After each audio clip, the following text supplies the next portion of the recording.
Bună dragi urmăritori! Bun venit pe canalul nostru! Te afli la adresa potrivită, unde poți accesa instantaneu cele mai recente știri. Sistemul vedetelor turcești, adesea mai nemilos decât orice scenariu fictiv, a fost martorul uneia dintre cele mai liniștite și devastatoare drame ale sale, odată cu presupusa criză de trădare care a zguduit cercul profesional al lui Halil Ibrahim. Actorul, cunoscut pentru prezența sa impunătoare și loialitatea pe care a inspirat-o în rândul fanilor săi, s-a trezit brusc izolat de o serie de lupte interne pentru putere pe platourile de filmare ale celui mai de succes proiect al său. Mișcări care s-au simțit ca niște înjunghieri pe la spate. Această tulburare, mai degrabă emoțională decât publică, i-a testat nu doar tăria de artist, ci și capacitatea de a naviga în apele perfide ale dinamicii puterii din industrie. Repercusiunile acestor evenimente l-au obligat pe acel an să-și reevalueze complet cercul interior și strategia de carieră pe termen lung. Amploarea trădării nu a fost măsurată în termen de scandal public, ci mai degrabă în erodarea încrederii în cercul său interior. Acel grup strâns unit menit să garanteze pacea și profesionalismul vedetei. Au circulat zvonuri conform cărora informații cruciale despre contractele sale, planurile sale viitoare sau chiar negocierile personale au fost scurse sau folosite cu răutate împotriva sa, lăsându-l expus un moment cheie. Acest tip de lipsă de loialitate are un cost mult mai mare decât un eșec al ratingurilor. Suminează însăși fundația pe care un actor de calibrul său își construiește imperiul. Actorul a fost forțat să opereze cu extremă precauție.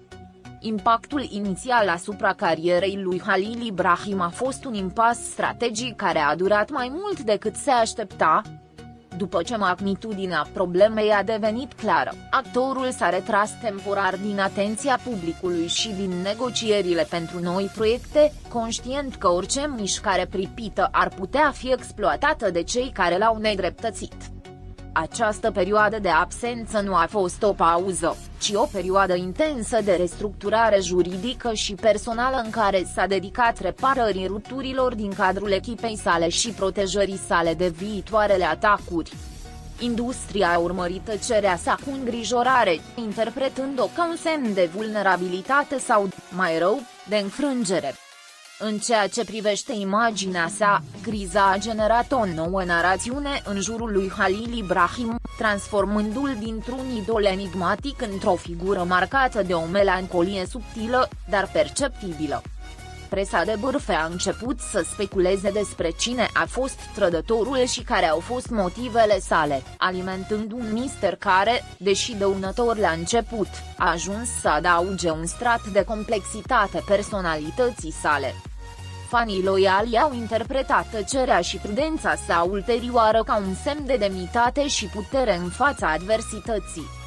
Una dintre cele mai vizibile consecințe a fost schimbarea selecției proiectelor sale. După trădare, Halil Ibrahim a devenit vizibil mai selectiv și mai exigent, prioritizând calitatea scenariului și integritatea echipei de producție în detrimentul sumelor mari de bani sau al faimei instantanee. El nu mai caută doar succesul în fața publicului, ci un mediu de lucru care garantează respect și transparență. Un scut împotriva viitoarelor neloialități. Această nouă abordare, deși mai lentă, promite să construiască o moștenire mai solidă și mai durabilă, lipsită de toxicitate. Pierderea încrederii s-a extins dincolo de cercul său personal, la relațiile sale profesionale cu alți producători și regizori. Deși actorul nu a fost niciodată învinovățit direct pentru incident, umbra unei echipe fracturate sau a unui mediu toxic este contagioasă în sistemul vedetelor. A trebuit să investească timp și efort în întâlniri private, asigurându-i pe potențialii colaboratori că criza fusese ținută sub control și că angajamentul său profesional rămânea neclintit.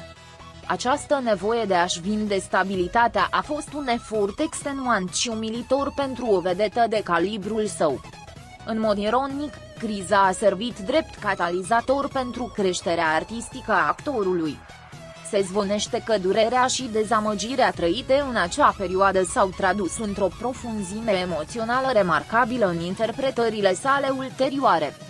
Suferința sa personală a devenit combustibil pentru personajele sale, înzestrându-le cu un strat de vulnerabilitate și realism care poate le lipseau înainte. Criticii au observat o schimbare în privirea sa, o seriozitate subiacentă care a ridicat calitatea operei sale dramatice. Răspunsul fanilor săi, acel motor de neoprit al faimei sale, a fost cea mai mare gură de oxigen a sa în timpul crizei. Departe de a le abandona, fanii s-au unit într-o apărare acerbă a idolului lor, inundând rețelele sociale cu mesaje de sprijin și loialitate necondiționată. Această demonstrație masivă de afecțiune a servit ca o reamintire pentru industrie. Puterea lui Halil Ibrahim constă în public, nu în intrigile din culise.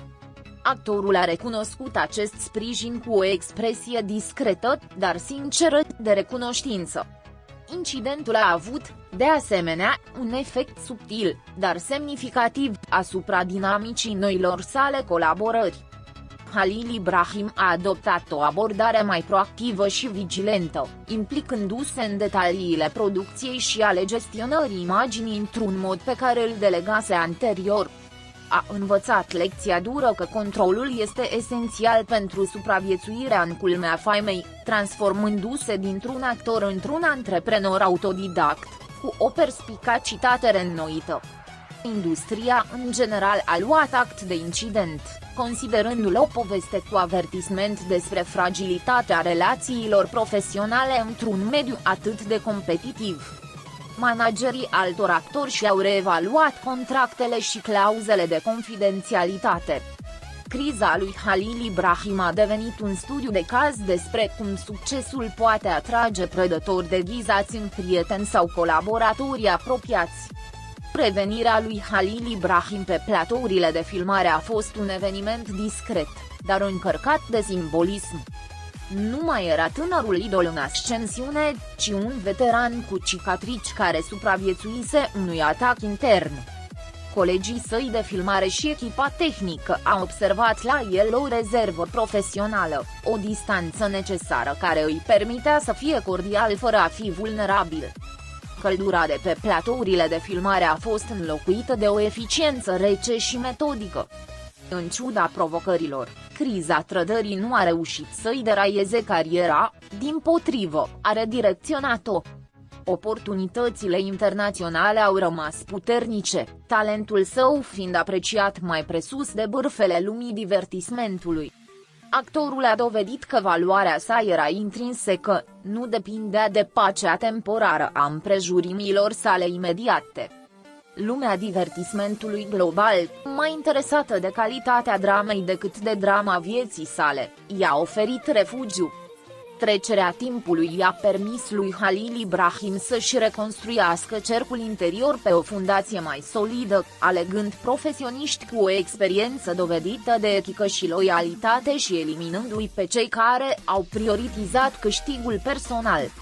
Această epurare a dus la o echipă mai mică, dar infinit mai fiabilă, permițându-i să se concentreze asupra artei sale fără grija constantă a sabotajului intern.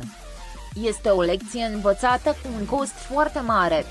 În cele din urmă, criza trădării a servit la consolidarea mitului lui Halil Ibrahim ca o figură care posedă nu doar talent, ci și rezistența necesară pentru a supraviețui celor mai dure încercări ale sistemului stelar.